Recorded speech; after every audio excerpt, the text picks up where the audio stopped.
those kids have nothing. Those children have such a potential of growth.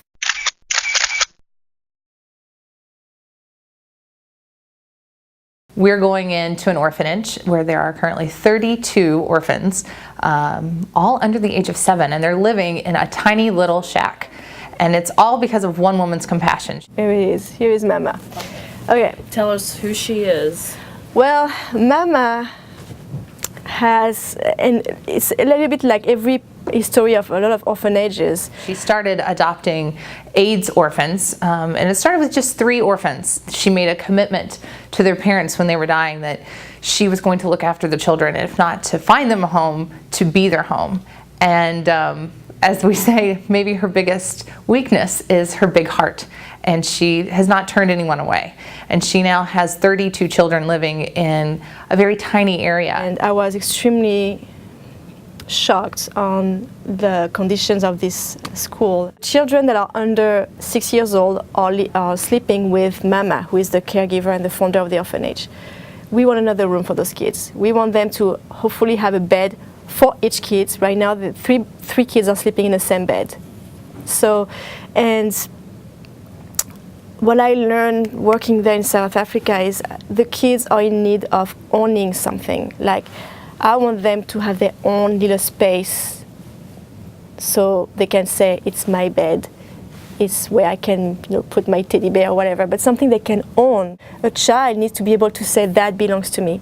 They don't even have parents. They cannot even say, that's my mom, that's my dad. So they need to have a belonging somehow.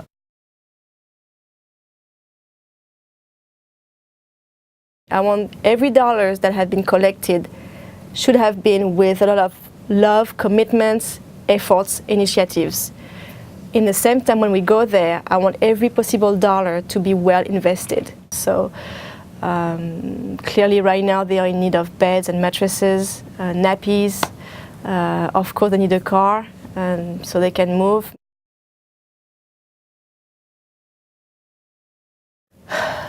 I think everything changes around you when you know you're loved. And I'm not saying about help, I'm talking about love. When you know somebody cares about your growth, when somebody wants to know who you want to become in 5 years, 10 years, 15 years, this is already such a strength and a power for them to feel like they can provide those kids with an amazing growth if we give them the power for that. So again, that's not a question of sending them supplies or building a floor. It's about know that you have people here in Austin that are committed to go through times with you. And maybe in the future we're going to sponsor some education for the kids. I don't know, it's possible. But I really want to create this long-term relationship. It's very important to me, otherwise I don't think I'll be doing that. I'll be traveling again in some other countries and volunteer in India or whatever, but I have to feel this connection between them and us here, despite the distance. And it's happening already. I mean, everybody here is like, oh, those kids are so cute, what is the name, blah, blah, blah. We are already creating this little family, a universal family, if you can say. And the good thing is that in our volunteer group, there are a lot of international people also. So I don't want to do something big, famous. I just want everyone to come back here and say, I have the power to do even more than I thought I could.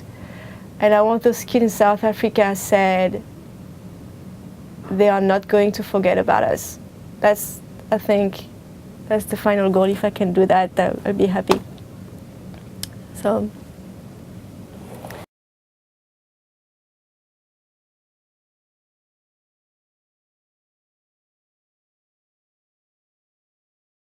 So if you guys are interested in donating, please go to www.austin2africa.com to make a donation or find out other ways of helping us achieve our goal. austin2africa.com. austin2africa.com. There is a beautiful button on the top right that says donate now.